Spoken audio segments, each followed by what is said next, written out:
আসসালামু আলাইকুম, সবাই কেমন আছেন? আশা করছি ভালো আছেন। এখানে আমি একটা ফার্মের মুরগি নিয়েছি, বড় বড় পিস করে কেটে নিয়েছি। তো কেটে ধুয়ে আমি একটু মশলা মেখে রেখে দিলাম।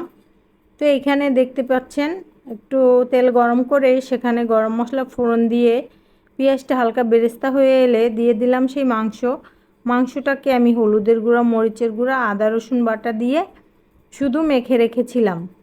তো তারপরে মাংসটা দিয়ে ভালোভাবে কষিয়ে নিলাম।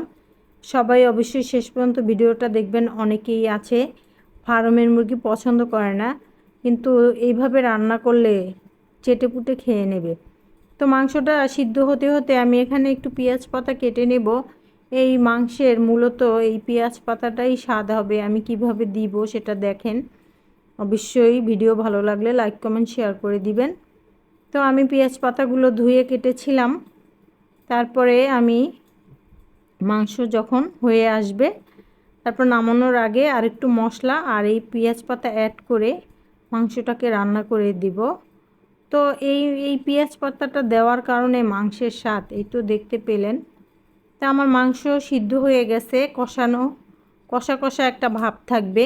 তারপরে এখানে আমি সেই পেঁয়াজ পাতা অ্যাড করে দিব, একটু টমেটো সস আর দিয়ে দিব পেঁয়াজ পাতা।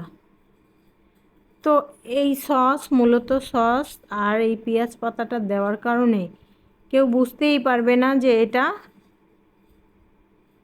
ফার্মের মুরগি। একটা অন্যরকম স্বাদ চলে আসবে। তারপরে দিয়ে দিলাম আমি একটু রসুন কুচি আর দিয়ে দিলাম 3টা ভাজা শুকনো মরিচ। তারপরে একটু জিরা ভাজা দিয়ে পেঁয়াজ পাতাগুলোকে দিয়ে নেড়েচেড়ে নামিয়ে নিব, কারণ পেঁয়াজ পাতাগুলো বেশি সিদ্ধ করা যাবে না, হালকা কাঁচা কাঁচা একটা ফ্লেভার থাকবে। খেতে দারুণ লাগে, অবশ্যই একবার হলেও ট্রাই করে দেখবেন। আমার বাচ্চারা, আমার বাসার সবাই খেয়ে তো খুব খুশি। সবাই খুশি তো আমিও খুশি। কারণ কি, কষ্ট করে রান্না করলে বাসার সবাই খেয়ে যদি প্রশংসা করে তাহলে কষ্টটা আর কষ্ট মনে হয় না। তো আমার ছেলে খেয়ে খুব খুশি হয়েছিল। এটা দেখে আমিও খুব খুশি হয়েছি। সবাই ভালো থাকবেন। আল্লাহ হাফেজ।